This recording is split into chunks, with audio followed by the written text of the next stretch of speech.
আসসালামু আলাইকুম।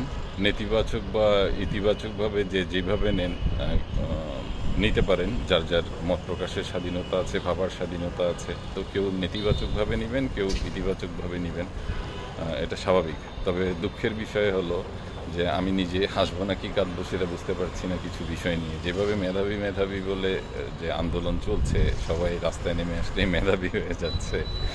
যে আপনার ঢাকা ইউনিভার্সিটিতে পরে সবাই কি মেধাবী?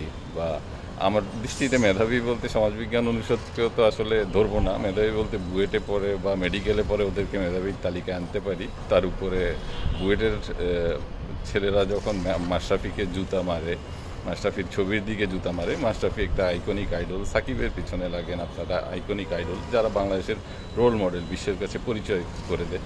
দেশ ধ্বংসের দিকে নিয়ে যাচ্ছেন, নিজেদের মনোভাবটা পরিবর্তন করেন, দেশের মনোভাব পরিবর্তন করেন। মেধার দাম কি? কোন মেধার কথা বলেন আপনারা? এগুলা নিজেদের হিংসাত্মক প্রতিহিংসামূলক মনোভাব দেখতে পাচ্ছেন। দেখেন নাই যে রনি ফেনীতে আপনার রিলিফ নিয়ে গেল বন্যার্তদের জন্য, ওখানে ফেনীর মানুষজন লোকাল পোলাপাইন পিটাইতে চাইতেছে, এগুলো দেখে বুঝেন না? কয়দিন পরে আরও বাজে অবস্থা হবে।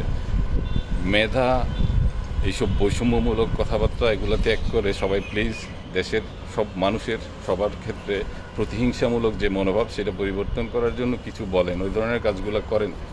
ডক্টর ইউনূস সাহেব তো ওনাকে বসালেন, সবাই আমরাও বসিয়েছি, নো প্রবলেম। কিন্তু উনিও একটা দুর্বল মনোচিত্তের কথাবার্তা বলতেছেন কেমন জানি। উনি প্রথমবার ভাষণ দিলেন, গত পরশুদিন ভাষণ দিলেন, উনি বলতেছে যে আপনারা বসাইছেন, আপনারা না চাইলে আবার চলে যাব। এটা একজন রাষ্ট্রপ্রধানের কথা হতে পারে না।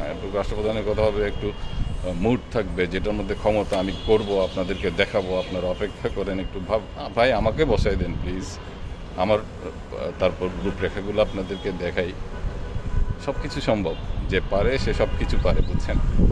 মনোভাবটা একটু পজিটিভ রাখতে হবে। যেভাবে আপনারা অনলাইনে কিংবা এই যে সোশ্যাল মিডিয়ার মধ্যে নেতিবাচক চর্চা করেন, প্রতিহিংসামূলক আচরণ করেন, এগুলো ঠিক না।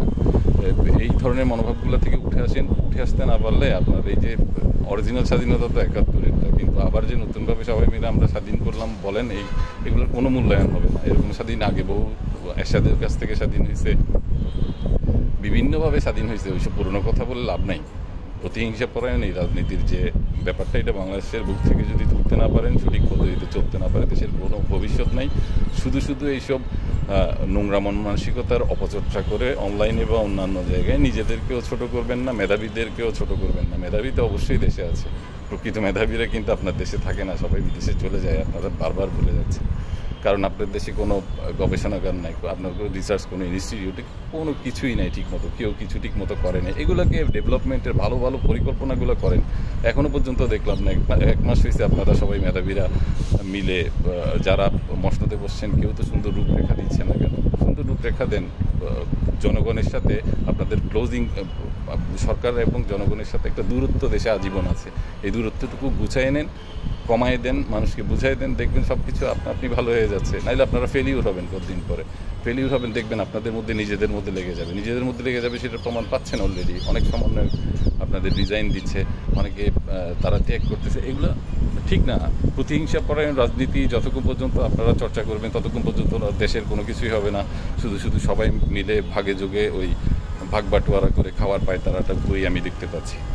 কারো কেউ ভুল বুঝবেন না, ভুল বুঝলে কিছু করার নেই। পজিটিভভাবে চিন্তা করুন, সঠিক উত্তর নিজের মন থেকে পেয়ে যাবেন। কেউ অস্বীকার করলে সেটা তার সমস্যা। ধন্যবাদ।